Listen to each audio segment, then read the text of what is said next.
c'est par rapport à ta bonté à tout moment dans nos vies, malgré nos multiples imperfections, malgré nos péchés, mais ton amour ne nous quitte pas. Seigneur, que la gloire, l'honneur te reviennent à jamais. Nous dédions ces moments entre tes mains. Seigneur, n'est-ce pas que ta parole déclare que l'homme ne vivra pas seulement de pain, mais de toute parole qui vient de ta bouche. Pour vivre, il faut manger. Seigneur, yango tobonde lio papa. Notre nourriture spirituelle, papa, c'est ta parole. Salabisongolo, papa. Moni sankembo na yo na tango oyo. Tous à la terre oubliété, mais au contraire, tout ce que tu vas nous parler, Seigneur, que cette sémence est ebotamboma, namite manabiso. Que ton esprit puisse nous parler, parce que nous ne savons pas parler. Seigneur, ce qui te lobby, que ton esprit nous aide à interpréter ton écriture.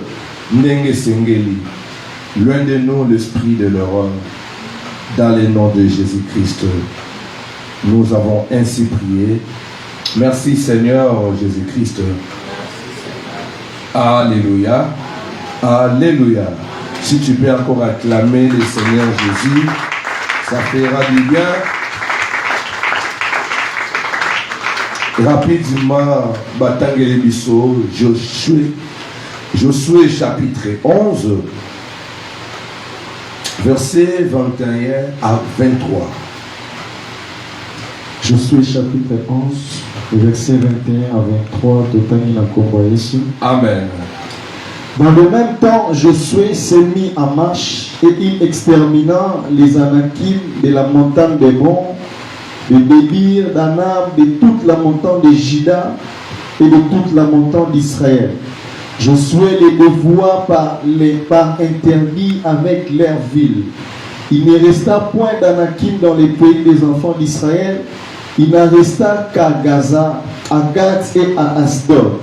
Josué s'empara donc de tous les pays selon tout ce que l'Éternel avait dit à Moïse. Et Josué les donna en héritage à Israël, à chacun sa portion, d'après leur tribu, puis le pays fit en repos et sans guerre. Parole du Seigneur. Amen. Touvandi, bêtez encore les rois des rois. Osanase, acclame plus fort pour la gloire du Seigneur.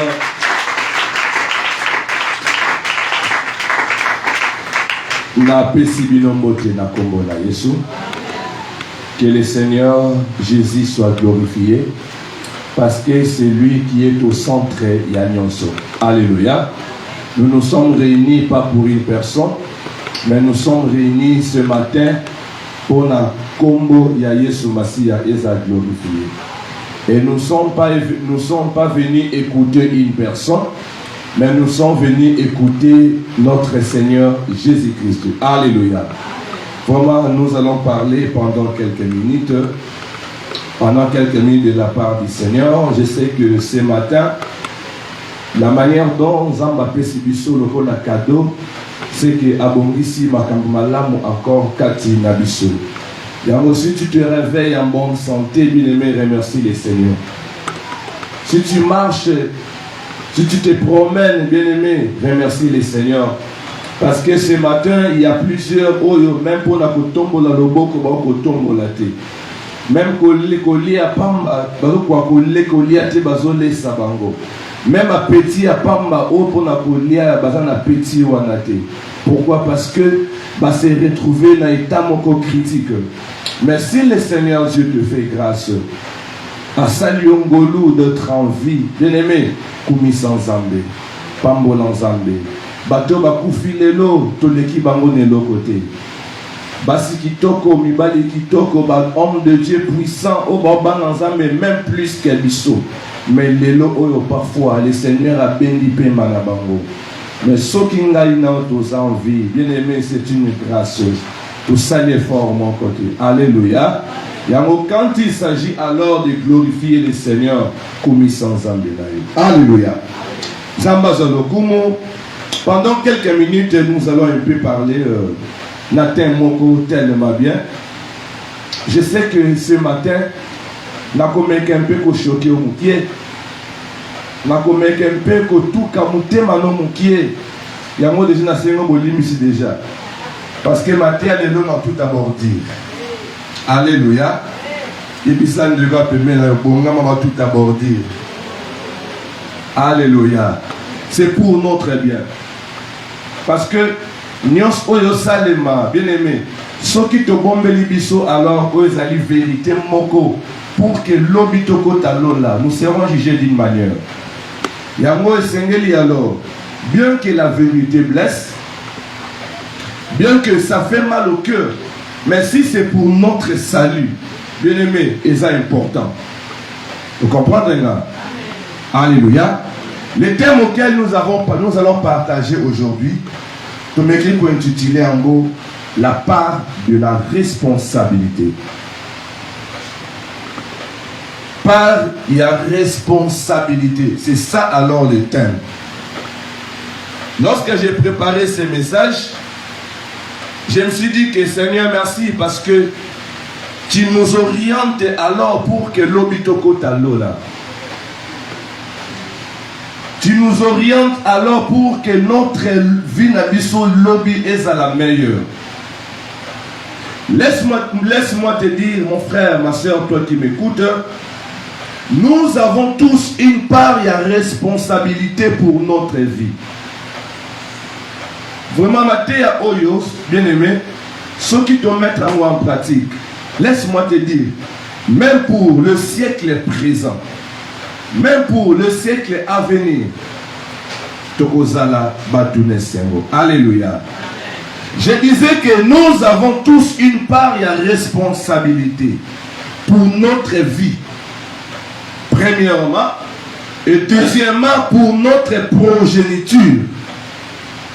Parce que là où tu es là, mon frère, ma soeur, Katinayo, Ozana Bana Katinayo, Ozana Bakoko Nayo Katinayo, Ozana toute une descendance Katinayo. Yango, tu as une grande responsabilité pour la vie Nayo, et pour alors la succession Nayo. Alléluia. Alléluia. Bien aimé la nanga bien. Naliko bisa mutumoko na tongwa lelo que l'avenir d'une personne se prépare au présent. Sokyo lingi obébisa alors, je ne suis qu'à l'introduction.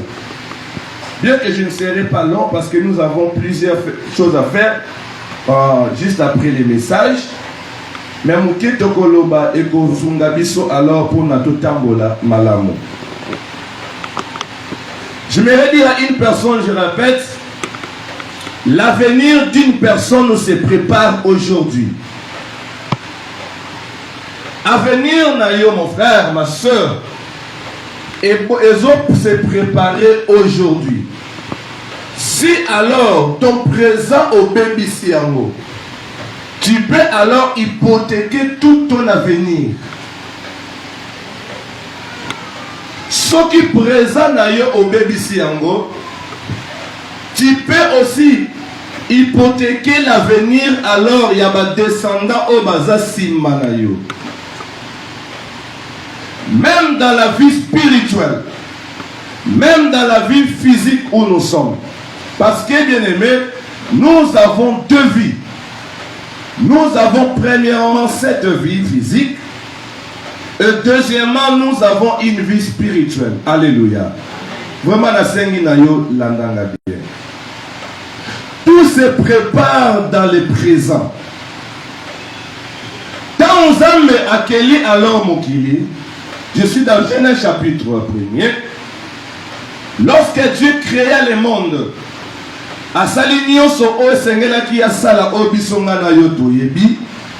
laisse-moi te dire, Dieu a tout planifié.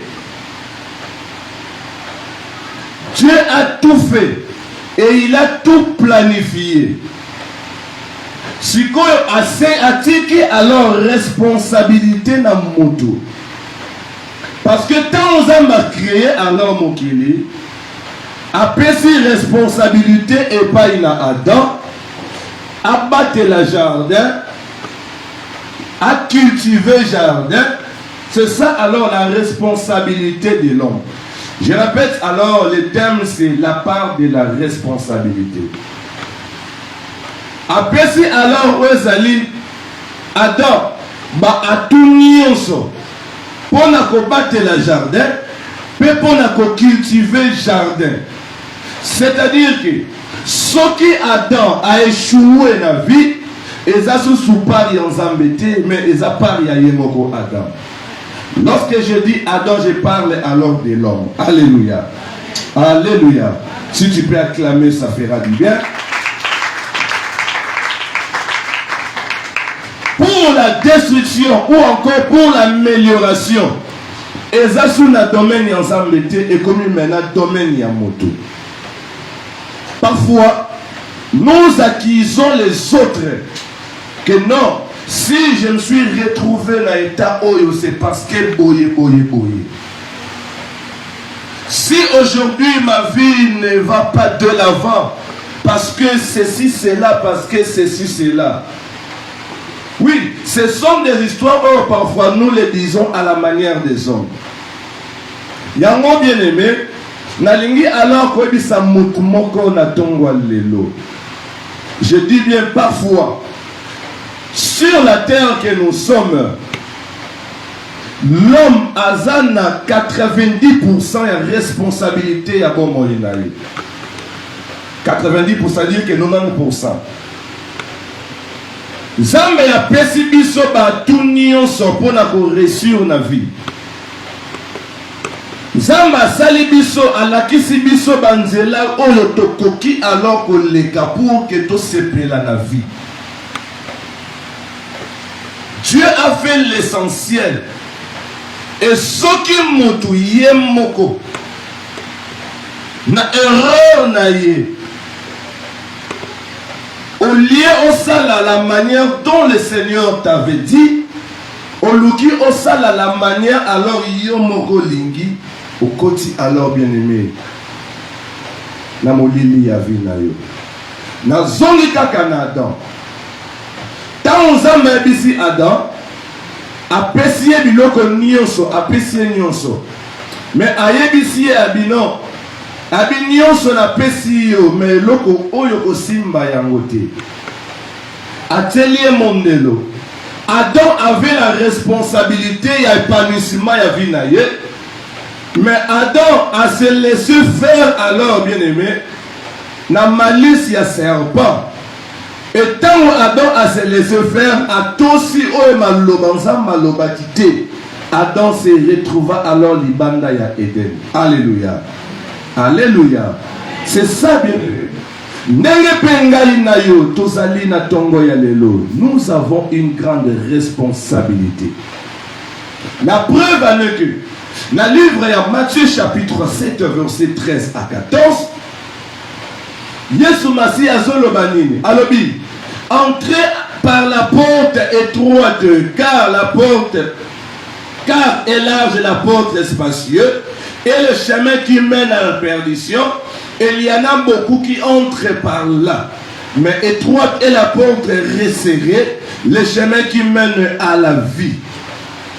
Zamalotali Sabatu a dit que non, il y a deux portes. Porte moko ezali munene, mais porte moko ezali mukie. Mais na sengi na yo, landa porte ya mukie, yango nde vie ezali. Porte ya munene, ezolema na perdition. Bien aimé, tant Nzambe a teli biso biloko wana, pour nous montrer que tu as la responsabilité. Yako échouer, tout yako gagner la vie. Alléluia. C'était l'introduction. Na kosiko na mateya nanga. Na verset batiko tangue la biso. Na livre à Josué chapitre 21 verset 23. On nous apprend alors la conquête de Josué. Quand nous avons l'akiba na Israël, eux allaient terre yakana, l'ananga dit mon frère. À l'akiba mo terre promise, a dit non. bokozwa mabele balaki bango tant que Moïse était là. Si comment est-ce que la praticabilité c'est-à-dire côté la terrain, mais bizarrement la terre de Canaan était occupée par le peuple belé. Ils na ba Cananéens, ba Moréens, ba Jébusiens, ba Éviens, ba Essiens, ba tellement belé. Zamba ici bango non. Bien que ezali terre moko occupée, pour na bozwa yango esengeli bokota na champ de bataille, bokende bobotola ezali mboka wana. Bobengana bango nyonso pour que vous s'accaparez alors la belle ou la pesibino comme héritage. Alléluia. Une petite parenthèse bien-aimée. La bénédiction auquel Dieu t'a promis là, je ne sais pas quelle alors sorte de bénédiction que tu entends. Le Seigneur t'a promis quelque chose de meilleur. Bien-aimé, laisse-moi te dire, la chose en question est un maboko à Montréal. Cette bénédiction-là, ils ont maboko ya Jébusien. Et sengeli ko kanga maboko te, et sengeli ko la pongité, mais au contraire, et sengeli au côté na champ de bataille pour la récupérer au ezali pamboli wana. Alléluia. Je m'adresse à une personne qui attend une grande bénédiction. Mon frère, ma soeur, la grande bénédiction que tu as là, bien aimé, parce que nous avons un Dieu de guerre. C'est dans la guerre que le Seigneur, gloire naïe éclataka. Alléluia. Yango, je décourage alors toute personne qui attend une bénédiction. Vous n'allez pas mourir mon bien-aimé. Vous allez prier comme tout le monde. Non. Vous allez lire comme tout le monde. Non. Tu marches comme tout le monde. Non. Bien-aimé. Zala alors. Ndenge mokona batunyon sauté. Ce qui tout le monde bazolia 7 jours sur 7, bien-aimé, à cause de la grande bénédiction que tu as, bien-aimé, c'est privé parfois de la jeûne et prière jusqu'à ce que Okozwali Pamboli na yo. Dis plus fort. Amen. Ne te comporte pas comme tout le monde, parce que le salut est individuel. Alléluia. Alors, bien-aimé, tous on dit, Zambalaki Bangokana. La Bible déclare que Josué a continué un champ de bataille. Josué a continué un champ de bataille. Josué a banni Kobunda. Abundi, gloire à Dieu, parce que Josué était avec Dieu. Lorsque tu combats avec Dieu, bien aimé, peu importe grandeur, il y a ennemi na yo okolonga. Alléluia. Donc préparer le séminaire à la fin du mois sur qui es-tu. T'aimes kaka, qui es-tu? Je pense que tu vas se mettre à afficher au bima déjà. Donc Tokotali Samonguna Satana qui osa et l'autre côté. Hein? Donc c'est ça, alors on a flashé Binoaka. Qui es-tu? Et alors qu'on le terme devant un ennemi na yo, devant Monguna na yo. Oze bisayi yo ozamnani. C'est-à-dire que l'État dit que yo osa plus fort que yo. Nakobanga yote parce que vous avez l'autre côté. Vous me comprenez? C'est ça alors le flash séminaire tous la fin du mois. De la semaine séminaire moko uniquement combat spirituel. Donc c'est terrible. Zamba sungabiso asalabiso ngolo. Je disais que lorsque tu combats et que le Seigneur est avec toi, bien aimé kobanga est l'autre côté.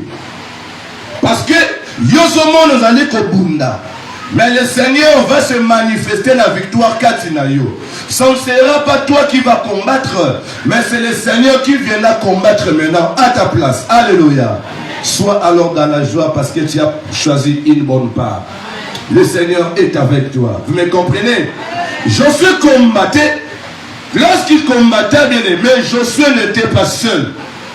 Spirituellement, il y avait une force spirituelle en Josué.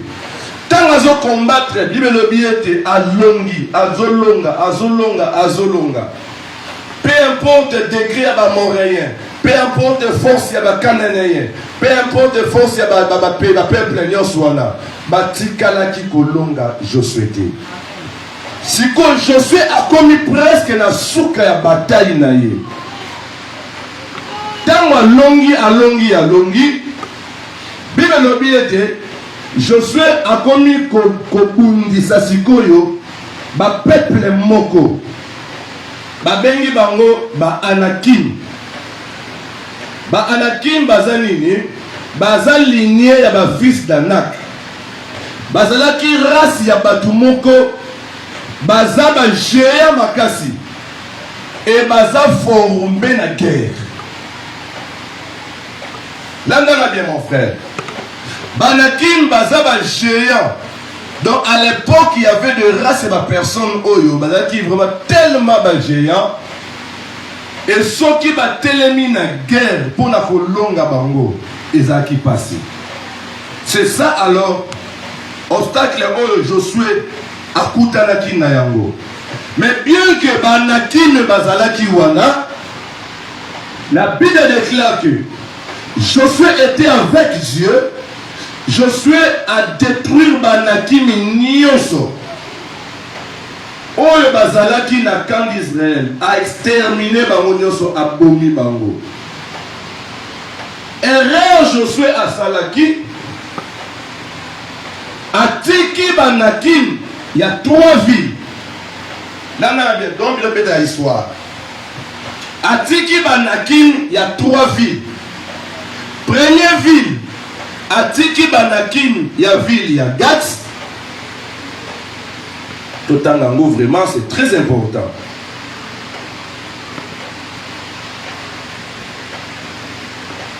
La verset 22, il ne resta point d'Anakim dans les pays des enfants d'Israël. Il n'en resta qu'à Gaza, à Gatz et à Asdod. Au lieu Josué, Azoatan, il y a qu'on neutralise race wana nyonso.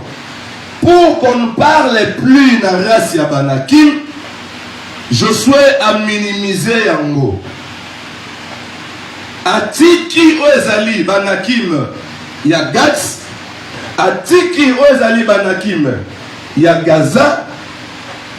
Na Atiki Banakim, il y a Asdod. L'andanga bien. Or, fallait Josué, n'est déjà à exterminer Banakim nyonso Israël. Fallait peu alanda Banakim nyonso na pays la contrée voisin. Parce que za race oyo soki na tiki bango et cause la bombe à retardement pour na lobby.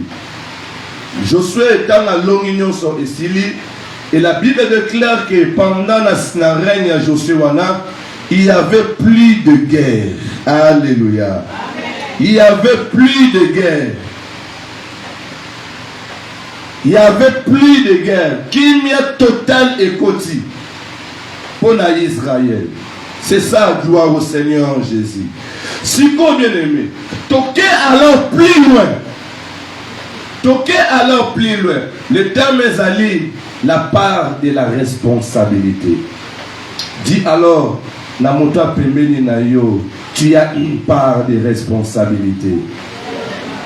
Aux anacés, matin encore, tu as une part de la responsabilité. Voilà. Tant que je suis à Galongi Bitumba, la Bible déclare que tu commis plus loin alors. Kaka moka oyo Josué atikaki Banakim wana. Kaka moka wana est commis alors sujet à obstacle pour Israël. Premièrement, toke na Gatz. Tant que tout le monde na Gatz, bien aimé, Banakim ya Gatz, baye pour comme alors obstacle pour Israël. Toke na histoire il y a David. Totali na livre 1 Samuel chapitre 17 verset 23. Yakiboui, rapidement. 1 Samuel chapitre 17, le verset 23. Tandis qu'il parlait avec eux, voici les Philistins de Gath, nommés Goliath, s'avançant entre les deux armées, hors des rangs des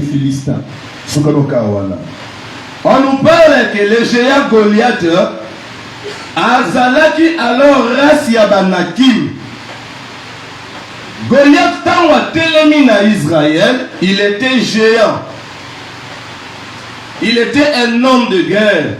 Lorsque nous voyons la présence de Goliath, nous voyons alors l'humiliation. L'ennemi est venu humilier alors Israël.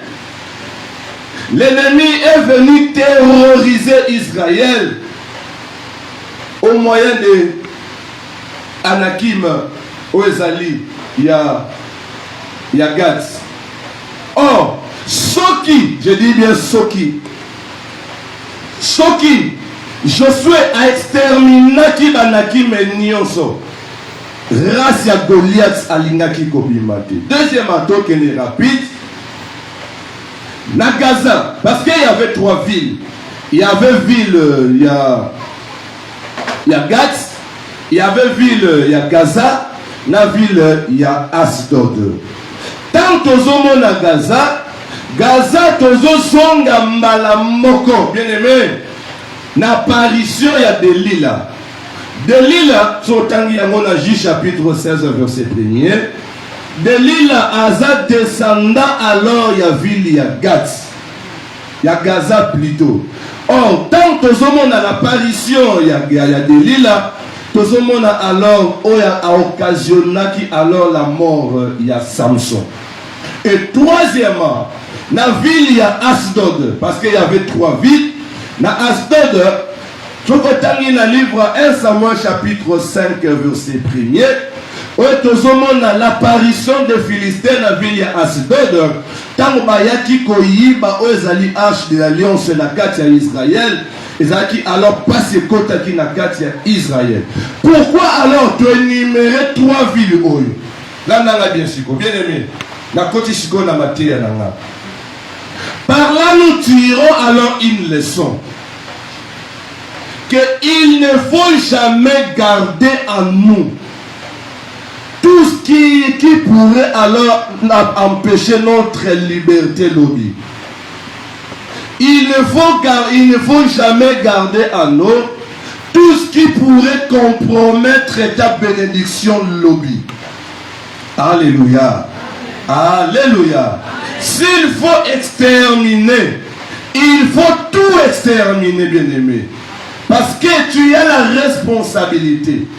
Yakobonga to yakolonga. Bien aimé.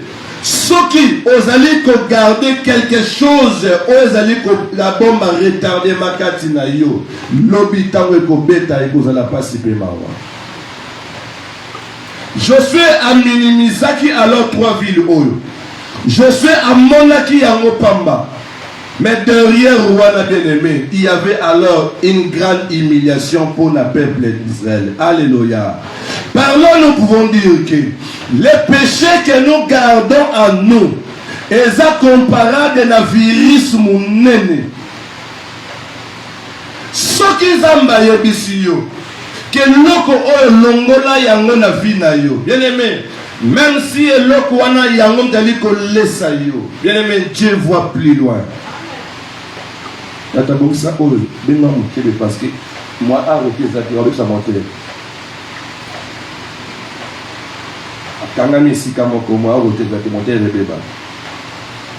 Alléluia. Acclamons pour la gloire du Seigneur. Acclamons pour la gloire du Seigneur. Je disais que le péché est comparable à un virus dont les conséquences sont plus graves. Nzambe à chaque fois nous interpelle. Tolongola. Bien aimé kokanga motema te longola yango musika. Parce que ce qui Josué a exterminé qui barasi nyoso wana. On allait parler de l'histoire musuna bana Israël. Mais Josué a minimisé qui yango amoni yango pamba.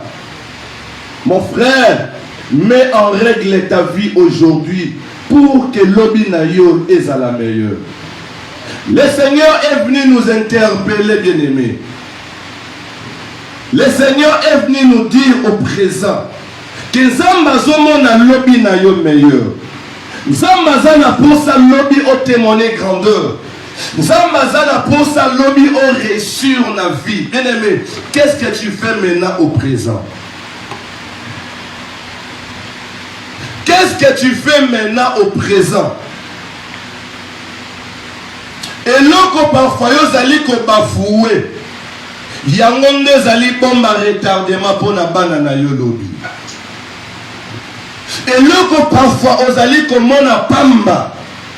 Il y a un monde lobby et qu'on freine les pamboli na yo. Et là, parfois, vous allez comme minimiser.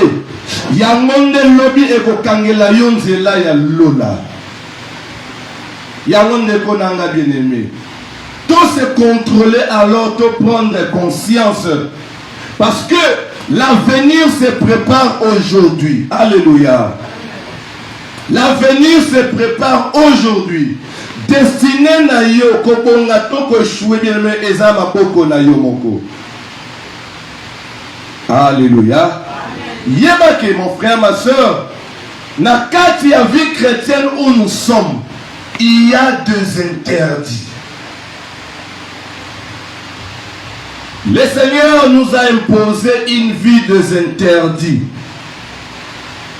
En commençant par na Eden, boko lia nyonso, boko simba nyonso, mais sauf. C'est ça la vie au bien-aimé, on m'a imposé à biso.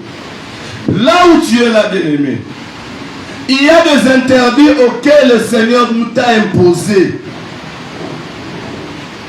Au Bible, le bien était tout me permis, mais tout n'est pas utile. Ce qui os allés moi dans Zambé, bien aimé, et que oso salanios na bopete nyonso, c'est très dangereux. Oso compromettre à leur futur na yo. Lobi okokanga batu bandoki, mais aucun ndoki a vie na yo ndeza yo moko. À part cette vie terrestre, bien aimé, il y a une vie. Il y a un siècle à venir qui nous attend. Tout ce que nous sommes en train de faire, bien aimé, dans le siècle présent, est à tomba na yango lobi. Alléluia. Amen. Alléluia. Dans la livre chapitre 1er, verset 15, on nous parle alors, dans l'histoire, il y a tant d'anges à apparaître devant Zacharie. Aïe Zacharie, non, okobota mwana. Opese kombo ya Jean. Mais, mwana wana, akomela masangate. Mwana wana, akozala boye. Pourquoi? Parce que Aza consacré dès le ventre de sa mère. Récite ya Jean-Baptiste, qui par rapport il y a interdit au Bapesaki. Alléluia. Alléluia. Nous sommes sous le livre J chapitre 13 verset 4 à 5. Lorsque l'ange a apparaître alors na moisi ya Manoach, a apparaître, non, tu auras un enfant. Akobotama. Mais moi na wana, le rasoir ne passera pas sur sa tête, les interdits. Yo maman nengo zawana. Pendant la grossesse, okotika la komela masanga te, ou encore masanga oyelanguisaka, okotika la komela yangote, les interdits. Par là nous comprenons que naissance ya Samson ezalaki conditionné. Ce qui maman ya Samson ayebaki kotaba pratiquer ba interdit wana te. Alinga pour compromettre où ils allaient vivre. Il y a moins à fallait à Bota. Les lots oyo ba parents na biso, bien mais surtout nous les Africains, ils a participé mawa. Nos parents ba salé là en Zambété, nos arrière-parents voire romaines. Ba teka mabota, ba teka ba progéniture, ba sala ba makamo tellement bizarre. Ba kota ba ristour na moko tellement compliqué. Croyant que baneko batte la mabota, mais or, baneko teka ozali toute la descendance. Vous me comprenez? Erreur qui tu peux faire aujourd'hui, Et koki ko détruire na vie na yo, na vie ya progéniture na yo. Les peuples du Seigneur, le Seigneur est venu alors nous interpeller. Qu'est-ce que nous sommes en train de faire aujourd'hui? Qu'est-ce que nous sommes en train de s'aimer aujourd'hui? Laisse-moi te dire, bien aimé, tout ce que nous s'aimons aujourd'hui, homme qui lobby, tous ces pays ici-bas, tu peux récolter d'une manière ou d'une autre. Lorsque on s'aime malamu, mon frère, sache que tu vas récolter alors malamu lobby. Lorsque on s'aime ma belle lelo, yeba que lobby peut on récolter ma belle. Yango eza malamu peut très important, bien aimé. Yako s'aime malamu aujourd'hui. Tambola malamu, bien aimé. La fidélité en Dieu paye. La fidélité en Dieu paye. Tant que nous sommes se prosterner na kogumba me la balle, je le dis non. Moi, à cause d'intérêt à Christ, malgré passi, malgré nyoso na kogumba me la balle, bien aimé, tu seras récompensé. Tant que nous sommes continue à vivre ivrognerie, bien aimé, je le dis non. À cause d'intérêt à Christ, ngana komela masangate. Soki bobenga yimo benganga parce que nazamo na nzambe nazamo yuda. Bien aimé, le Seigneur va te récompenser. Bazo pekisa yo komela masanga. Ozomona comme si que baza contre yo. Bien aimé, oui c'est bien, continue. Continue. Mais il y a que conséquences et ça plus grave alors. Conséquences et ça plus grave alors. Tant bazo pesa yo conseil, nzela oyo eza malamu te tika yango. Ozomona comme si que les gens baza contre yango. Bien aimé, continue. Mais laisse-moi te dire, conséquences étaient à mieux que les conseils. Il y a 2 jours passés, non, c'était hier. J'ai parlé avec une sœur m'a appelé. C'est une sœur que je soutiens la prière. Vraiment, cette illustration est pour édifier Bisso. Même celle qui a avec Alibakoute parce qu'ils ont été. Alléluia. J'ai masqué les noms. C'est une sœur que je soutiens beaucoup la prière. Elle m'a appelé pour me dire, pasteur, tala boy, allô, m'a belé. Là, oui, c'est bien. La noce c'est la temps pour que la poupolo sous ma lame bien vraiment. Alléluia. La belle est non tout d'abord dire. Hein? Non tout d'abord dire. Nabi signe de Kouana, Nabi oui. Ozoluka secours dans Zambé. C'est bien. Mais laisse-moi te dire, ta marche n'est pas bien. Ta marche n'est pas bien. Pourquoi? Parce que tant on so oyo, ozali ko poster banzembo profane. Tu crois que tu adores Dieu ou tu adores le diable? Tu adores le diable. Yo zali ko kanga sikone ngozawana. Tu postes des chansons profanes. Na TikTok, na barrel ya Facebook, au posté et derrière na sourdine zali nzembo ya n'entend comme te oyo yebiwana. Bien aimé, tu adores le diable. Tu adores le diable parce que nous n'avons que 2 adorations. Soit tu adores Dieu ou soit tu adores le diable. Et lorsque tu adores le diable là, je te dis toi qui m'écoutes, et lobby Seigneur, j'ai besoin de toi en yo kayote. En yo kayote. Ce que tu as dit qu'on postait dans un mois, tu gagnes quoi? Comme rémunération boye, tu gagnes quoi? Mais quand je suis au pied, il y a que n'engé toza awa, tu as dans un oui ou non? Tu viens prier, je viens prier. Tu es PA, fais. Le diable a la canne de biso makas. Azalaka très méchant na biso. Et tant azali comme mon yo, soi-disant frère en Christ, soi-disant sœur en Christ, babengi yo mosantu, oui, oye alatiki tambala, ovanima boboto bondeko. Mais lorsque tu sors, bien aimé, tu adores le diable. Tant comme on a problème, très délicat, liboso, au sein et pas dans Zambie. Quand le diable est wana, il viendra t'accuser. Zacharie chapitre 3, verset 1 à 2. Le diable est notre premier accusateur devant Dieu. Mon frère, ma soeur, adore ton Dieu, oui, la gloire va revenir à Dieu, tu auras une récompense. Mais si tu adores le diable, tu ne peux que freiner ta vie. Tu seras comparable à un roulage au carrefour. Tu ne seras pas béni, mon frère, ma soeur. Sois alors un adorateur de Dieu. Que les réseaux sociaux que tu utilises là, que le Seigneur se retrouve. Mais lorsque est commis alors bien aimé,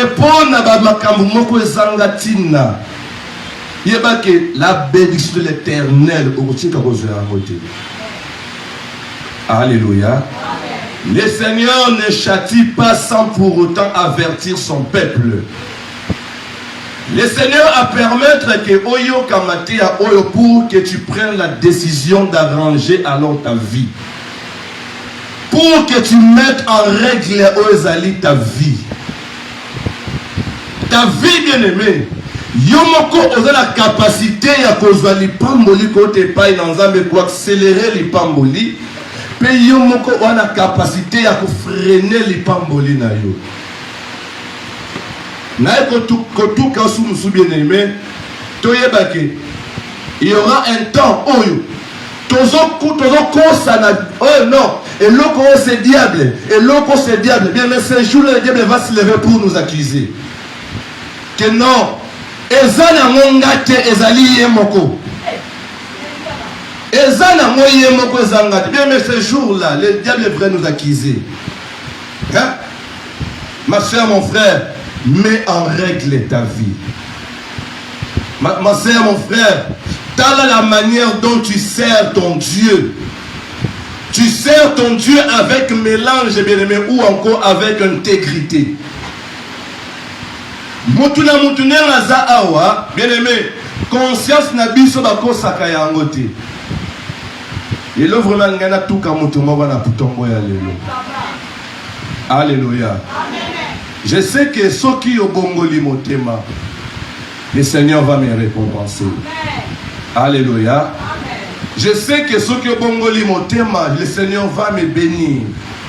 Je ne peux pas cacher la vérité. Pourquoi? Parce que lorsque je dis la vérité, les gens ne vont pas me donner. Non, bien, mais je m'en fiche de cela. Bongola mon thème. Tika via ma baie. Tika via mélange.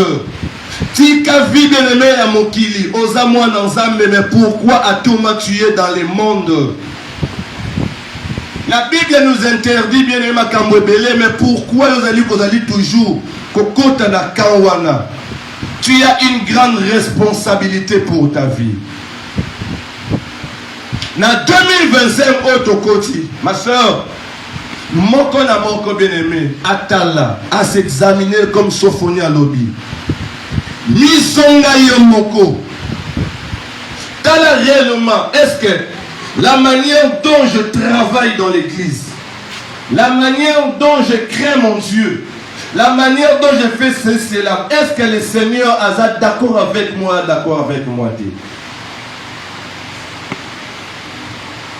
Prends alors la décision.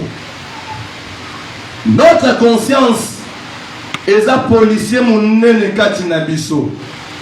à l'église, tout le monde est saint. À l'église, tout le monde est mamelo. À l'église, tout le monde est papa sango. Mais ta vraie vie, bien-aimé, c'est dehors. Ta réussite, bien-aimé, est entre tes mains. N'a 15 personnes lorsque tu vas échouer. Loin de là, c'est toi-même. Au début, je vous avais dit que Moutouye Moko, À 90%, c'est-à-dire 90%, il y a part, il y a responsabilité là. Zamba pesio responsabilité monene ya ko bongana ya ko bebisa. Oh Zamba bisiba na Israël inabi, c'est par ta faute que tu perdras ton héritage. Dieu t'a promis de grandes choses. Or, la meilleure des choses que Dieu nous a promis, c'est la vie éternelle. Ces jours-là, ça sera comment? Alléluia. Alléluia. Pour conclure, j'aimerais dire à tout le monde, Oyo, vous avez adoré les diables. Pour vous, la bénédiction de Dieu ne va pas vous localiser. Parce que nous avons un Dieu jaloux. Tout le monde qui adore les diables, lorsque je dis adorer les diables, bien aimé, lorsque tu chantes des chansons profanes, tu adores les diables. Lorsque tu chantes des chansons profanes, tu adores les diables. Yébake, vous aurez des miettes, ne venant pas de Dieu, mais venant de votre maître, les diables. Mais la bénédiction de Dieu, bien aimé, vous n'en aurez pas. Et plus loin encore, pour les siècles à venir, bien aimé, le siècle à venir sera alors fermé pour Nabino. Il n'est pas encore trop tard. Prends alors la décision. Alléluia. Amen. Alléluia. Amen. Le thème était la part de la responsabilité. Kobonga. Peko beba nanga na vie. Eza maboko nanga moko. Tu es une jeune fille, une jeune soeur, la puberté. Bazote ayo non. Vie ya mibali eza na sukate. Tu vois comme si que tout le monde va contre yo. Tu vois comme si tout le monde va contre yo. Oui, bien aimé. Oui, bien aimé. Mais ces jours-là, les conséquences sont mieux que conseil. Au moment comme si que mon kilignon sur le temps on a ma péka. Oui, c'est bien. Tu es encore belle. Les gens t'acclament, tu es encore une fleur. Oui. Ma soeur, ta beauté est la peau dans le kumu dans Zambé. Mon frère, on te conseille, tu as vu tu vois comme si que Batouba Lingiote. Mon frère bien-aimé, l'avenir nous donnera raison.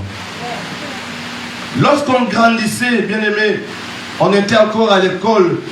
Il y avait une fille, une très belle fille de l'école. Vraiment, cette dame, à l'époque, elle était encore une jeune fille.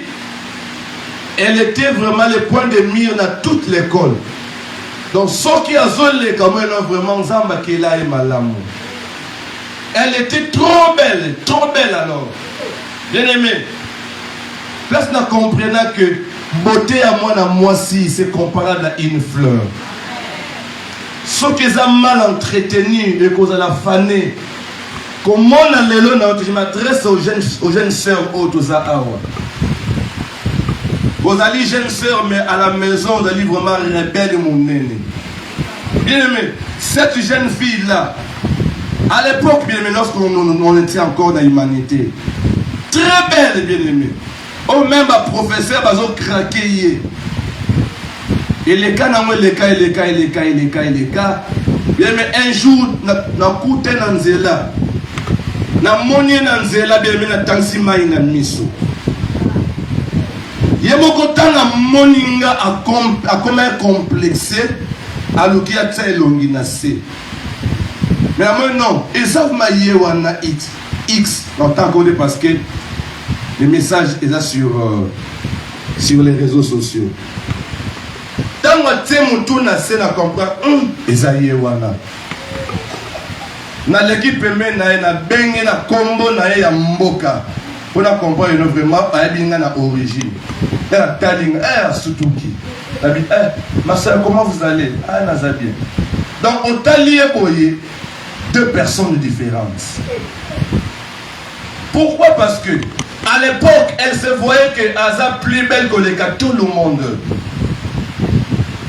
Azwa qui vit à Mémiango na mapeka. Et tant on est pour partager l'histoire de un collègue Moko, il me raconte maintenant sa vie. Non. Abota tata na tata. Et la minute où elle se retrouve et pas na bango. Na bana ebele. Afana totalement. Yango ma soeur bien-aimée. Que le présent bien-aimé est qu'on s'abisoté. Ce qui est l'oyo.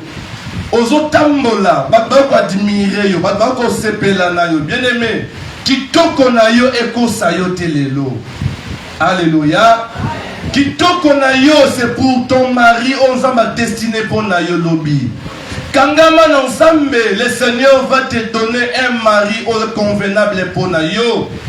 Si tu t'embris aujourd'hui, bien-aimé, oko hypothéquer alors avenir na yo. Je crois que je dis à une personne. Je crois que je m'adresse à une personne. Yo mon bali, mon jeune frère, bien-aimé. Oui. Tokomi mingi na kilelo. Et Sengeli n'a se comporté boye parce que naza jeune. Je suis encore avec un sang chaud. Nasa la boye. L'avenir nous donnera raison. C'est que le Seigneur te demande, Katinayo, exterminer grâce à Banakim. Kotika Anakim est mon côté en vie. Oh, grâce à Anakim ezanini. Ezali, vignon so oyo alisumu le Seigneur azopekisa biso. Anakim ezali nini? Ezali, batu nyonso ya mabe oza liboso na yo wana kabwana na bango. Tozobenga yo yaka to sambela. Bien aimé, c'est pour ton bonheur. Yaka to prier olingi lo sambote. Olingi lo sambote bien aimé. Mais pourtant tu traverses des moments très pénibles. Banda to bandi mois de 2025 oyo. Ba mardi, ba vendredi, bien aimé, désolé qu'on a prié à mon intense. Mais tu ne veux pas alors prier, bien aimé. Lobi na yo, ça se prépare aujourd'hui. Na libota na yo, il y a de liens, il y a libota, où ils allaient hériter, héréditaire et aussi musika. Bien aimé, ta part et la responsabilité zali nini. Le Seigneur a permettre que yo oye banzambe. Pona hôtel mais la force négative wana. Pour que on détruise la force négative wana. Bien aimé, c'est ça la part de responsabilité. Et je le dis encore aujourd'hui. Bien aimé, moi-même mes enfants, bako vivre vie onga zana yangote. Je le déclare déjà. Ceux qui n'ont vivre vie à ba combat, il y a ko kata ba lien, il y a ko briser, il y a ko kota ba gêne, il y a aussi la bobe pour la délivrance nanga. Bien aimé, je le fais déjà pour mes enfants. Et je confesse déjà, c'est là on a le qui a ma bé, ba nanga ba ko le kanzela wanate. Alléluia. Alléluia. Mes enfants auront rien que l'adoration. Parce que bakokuta des anzela na bango eza aplani. Tant on a l'amkalabutu Seigneur, na okata ba chaîne nyonso héréditaire. Tout ce qui pourrait réclamer mes enfants, lelo ezokatana. Bien aimé, c'est ça. Tu as une part de responsabilité pour na banana yo. Ozomona rien ne va, rien ne m'a bien aimé au kangi maboko. Non, bien aimé, tellement la prière. Tellement la prière, mets en règle ta vie et le Seigneur te fera grâce. Alléluia. Il n'est pas encore trop tard. Le Seigneur a permis tes tranches au bien-aimé pour que tu puisses réparer avec ton Dieu. Yo oyo bengama adorateur du diable, tu ne fais que adorer Oezali Banze Mokili. Ce que zo beta au micro tisi onio sauvement le cola. Bien-aimé, c'est pas normal. C'est pas normal, bien-aimé. Osa adorateur, il y a diable, répands-toi. Si dans ton téléphone, bien-aimé, tu as des chansons où Ali Malam te boma yango. longola yango bien aimé parce que lobi écoutez ma kotsa barrière pour na lipamboli na yo. Tu as besoin que le Seigneur puisse te faire un miracle inentendu. Commence d'abord par kokabwana na vignonso onzambe alinité. Alléluia. Alléluia. La vie a été faite par des décisions. Kobonga pe kobeba na vie bien aimé et ça derrière ma décision. Si tu te décides non aujourd'hui, na kaboni na vie wana, Seigneur vient à mon secours. Le Seigneur viendra.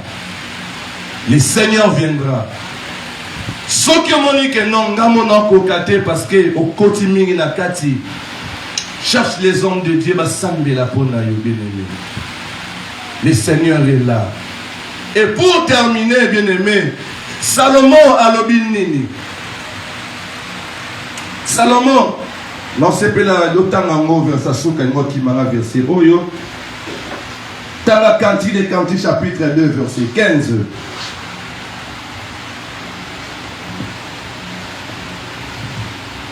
Cantique des Cantiques chapitre 2 verset 15.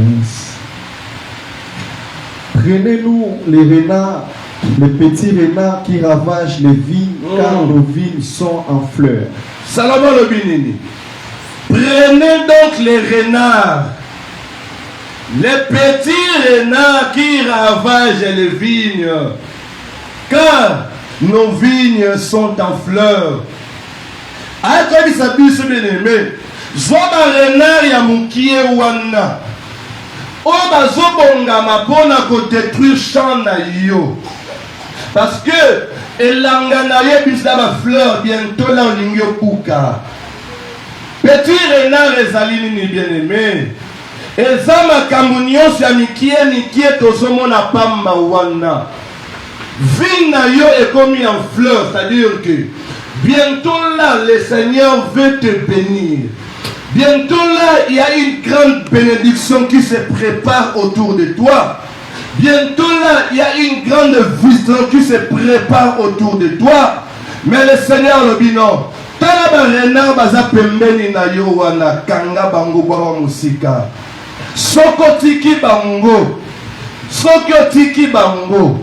Bako dévorer, bako détruire. Oezali elanga na yo. Alléluia. Alléluia. Au combina cycle ya souka lipamboli na yo, je prophétise pour une personne. Le Seigneur veut te bénir. Le Seigneur a commis prêt pour changer l'histoire ya vie na yo. Mais azo senga na yo. Kanga barina rwanda. Tabango mosika. Vous comprenez là? Si ton œil est pour toi une occasion de chute, mieux vaut olongole yango obwaka yango mosika. Alléluia. Marc chapitre 9 verset 47. Oazamatoya koyoka. Mutema ya kobomba. Que le Seigneur nous bénisse tous. Acclamons plus fort pour la gloire du Seigneur. Nalingi pendant une minute de l'aimer au réparer vinayo. Banda kobonde là. Senganzambe bolimbisi. Prends alors la décision. Yako exterminer banaki menyonso. Prends alors la décision. Yakotika ata anaki men mokote. Tobondeli na kombo na Yesu.